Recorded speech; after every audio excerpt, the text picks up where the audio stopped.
Hello everybody. Next up we face Leeds United in the league this time. Kick-off on Sundays at 2 p.m. Trains between Liverpool Street and Shenfield will be running to an altered, for which read made up as they go along, timetable due to engineering works, with trains leaving later than planned and crawling slowly to their destination. Much the same as ever then. So Leeds then. Usually when you get the same team in close order, there's a week or two between previews. In that time, the opposition will have played a game, maybe two. There may be a signing or two to consider. In short, something will have happened to throw the poor beleaguered purveyor of previews with a blank computer screen a bone. Not this week. I feel a bit like the BBC announcer in April 1930, who had to announce that there was no news. I would play some light piano music at this point before returning you to a performance of Wagner's Parsifal, but I fear copyright issues might preclude that. They're still in 16th spot with 19 points from the 19 games they've played so far, which is still 6 points clear of Watford and 8 clear of Burnley, who occupy the top of the trapdoor places ahead of Newcastle and Norwich. The gap between them and Burnley won't get any narrower this weekend, with the Clarets having COVID issues at present. With the Geordies and Watford playing each other, any positive result for Leeds would be a bonus. They're hoping for a return from injury for a quartet of players. Patrick Bamford's recovery from a thigh problem has been further delayed by a hip problem. Junior Firpo actually played in the cup match last week, but a bang on the noggin saw him leave the field with suspected concussion. He seems okay, but he will have needed to have passed all the concussion protocols before he's allowed out to play. Rodrigo's calf and Struijk's ankle are both under treatment, and late fitness tests will be required if they're to feature at any stage.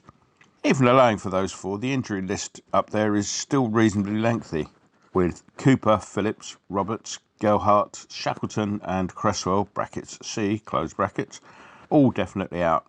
Roberts suffering the twin ignominies of being both injured and suspended. Llorente is also out suspended. Well, I've pretty much run out of things to say about them that I didn't say last week, so let's move on, shall we, to the wild and wacky world of association football. And there's been fun and games in the African Cup of Soup this week, as the refereeing went quite bonkers. Picture the scene. Malawi are 1-0 up against Tunisia with 5 minutes left to play. Then the final whistle goes. After a conflab with the fourth official, the referee realises that it's only the 85th minute and resumes the game, finding time in that time to send off a Malawi player in the few minutes that remain, which, as it turns out, are somewhat fewer than they ought to be.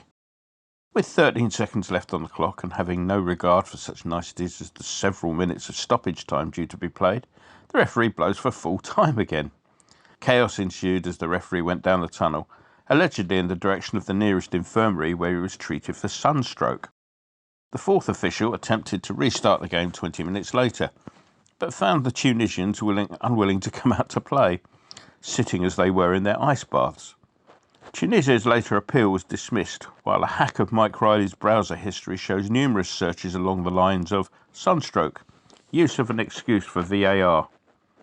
After that chaos, let's move on to us. Well, comfortable as the win over Norwich it was only 1-0 for a hell of a long time, and it would only have taken one freak goal to make things interesting in a not good way. As it happened, Fabianski pulled off a save from a shot out of the blue, which was remarkable for A, its excellent quality, and B, the fact that he had the square root of very little to do for the rest of the match. Up the other end, we ought to have had a hatful against a Canaries side that lacked any sort of conviction in their own abilities. It was very good to see Cresswell back to add some much-needed stability to the defence. He played like he'd never been away. We were missing Souček the other night, him becoming the latest twin liner. His usual replacement might have been Noble, but the skipper has a knee problem and is also likely to be absent for the squad for this one, along with Fredericks, Ogbonna and Zuma, the latter of whom is getting closer to return by the minute. Assuming Souček's still absent, I'd expect a starting 11 similar, if not identical, to that which commenced the match against Norwich. Which brings us on to the subject of the prediction. We've not been firing on all cylinders of late, but been doing well enough to win through against opposition beneath us in the league.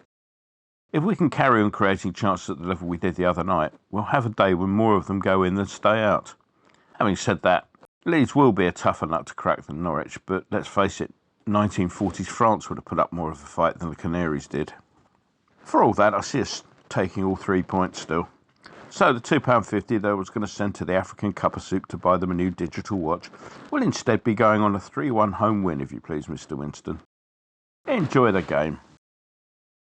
Right, so we're here in the offices of a Late Late Show with the host of a Late Late Show, James Corden. Hi. Big West Ham fan. Yes. And big knees up Mother Brown, man. Yeah. Get on the forum at kumb.com. Come on, you irons.